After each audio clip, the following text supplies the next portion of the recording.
सब कुछ भगवान ही कर रहे हैं, भगवान ही करा रहे हैं, तो जो पाप कर रहा है वो भी तो भगवान करा रहे हैं। तो इसमें भगवान न किसी के पुण्य को लेते हैं न किसी के पाप को लेते हैं। तो कोई बोलेगा वाह, भगवान हमसे पाप करा रहे हैं लेकिन पाप के कर्म को हमको लेना पड़ता है।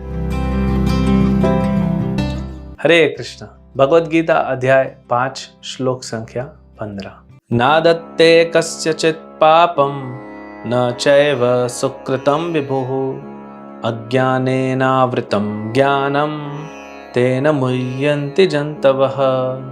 परमेश्वर न तो किसी के पापों को ग्रहण करता है न पुण्यों को, किंतु सारे देहधारी जीव उस अज्ञान के कारण मोहग्रस्त रहते हैं जो उनके वास्तविक ज्ञान को आच्छादित किए रहता है। ये प्रश्न बार बार उठता है ना, लोग पूछते हैं कि जो व्यक्ति गलत कर रहा है, क्योंकि सब कुछ भगवान ही कर रहे हैं, भगवान ही करा रहे हैं, तो जो पाप कर रहा है वो भी तो भगवान करा रहे हैं। तो इसमें भगवान न किसी के पुण्य को लेते हैं न किसी के पाप को लेते हैं। तो कोई बोलेगा वाह, भगवान हमसे पाप करा रहे हैं लेकिन पाप के कर्म को हमको लेना पड़ता है, फल को भगवान नहीं लेते। ऐसा नहीं, हमें पूरा समझना चाहिए। जैसे एक देश होता है, देश कौन चलाता है? सरकार चलाती है। सरकार ने देश में जेल भी बनाए हैं और बाकी एरिया खुला है। नागरिक अपनी स्वेच्छा से जो चाहे वो करे, उसको फैसिलिटी दी गई।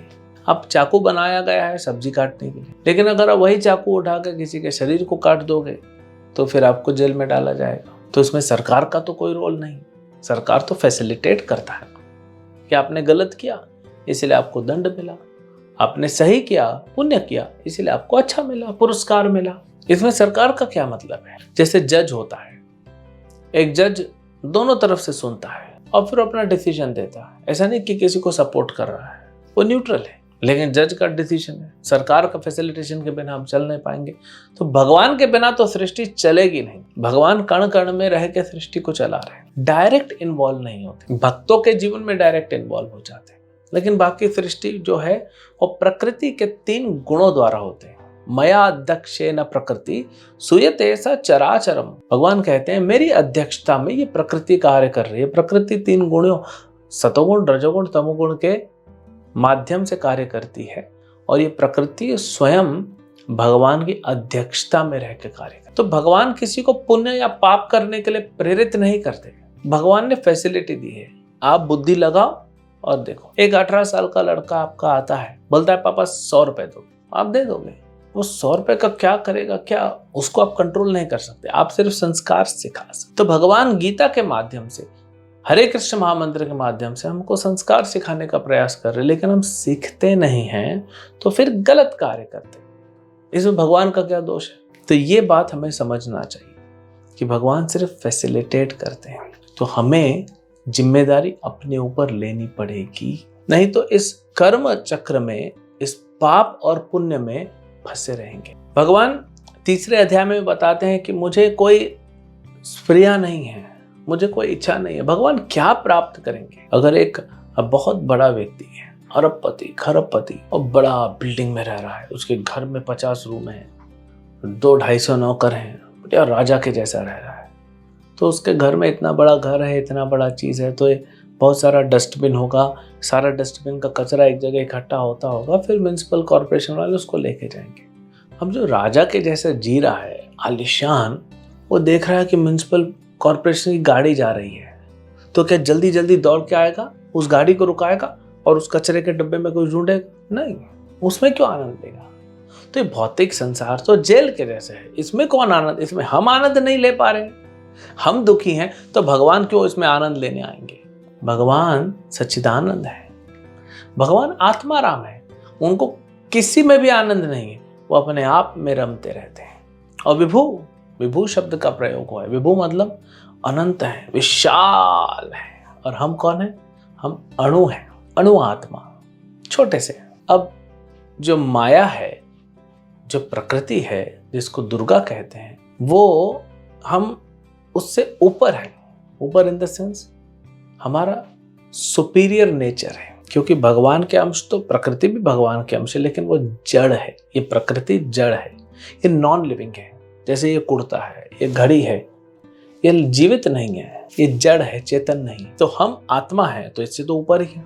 ये नॉन लिविंग है, हम लिविंग एंटिटी है तो हम इससे ऊपर हैं, लेकिन फिर भी फंस जाते हैं। यही अज्ञानता है, क्योंकि हमारा जो शक्ति है वो बहुत कम है हम आध्यात्मिक भगवान के अंश, लेकिन भगवान की शक्ति अनंत है। एक उदाहरण लीजिए, एक छोटी सी मोमबत्ती जलाई, बड़ा हॉल है और एक कोने में एक मोमबत्ती है, उसके ऊपर एक पंखा है और दूसरी तरफ बहुत सारी लकड़ियां, उसमें अच्छे से घी डाला है, उसको जलाई, उसके ऊपर भी पंखा है।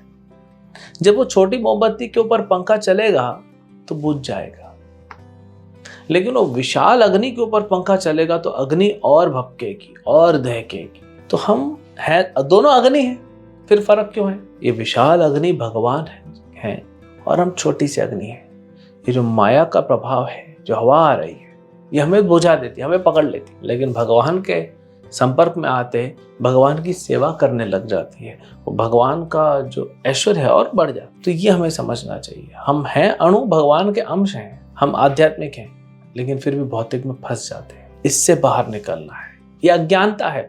अच्छा, अज्ञानता सबसे बड़ी क्या है? हम मान बैठते हैं कि हम भौतिक हैं, हम मान बैठते हैं कि हम इस संसार के हैं, प्रूफ भी कर देते, देखो मेरा आधार कार्ड, देखो मेरा पासपोर्ट, मैं यहीं का हूं, मैं इस परिवार का हूं, मेरा राशन कार्ड तो देखो। हम न इस परिवार के हैं, हम न इस संसार के हैं, यहाँ सब विदेश है, ये सबके लिए विदेश है। हम सब कहाँ के हैं? भगवान के धाम के हैं। हम यहाँ फंस गए हैं, आध्यात्मिक से भौतिक में आ गए हैं और फंस गए हैं और इसी को अपना घर मान लिया है। सांप को रस्सी समझ के पकड़ लिया है, काटेगा तो जरूर। तो इस भौतिक संसार को हमने अपना मान लिया है, लेकिन ये अपना नहीं है, ये छोड़ के हमको और अपने घर जाना है। ये असली ज्ञान है। क्या है ज्ञान, उसको और भगवान विस्तार से अगले श्लोक में बताएंगे। हरे कृष्ण।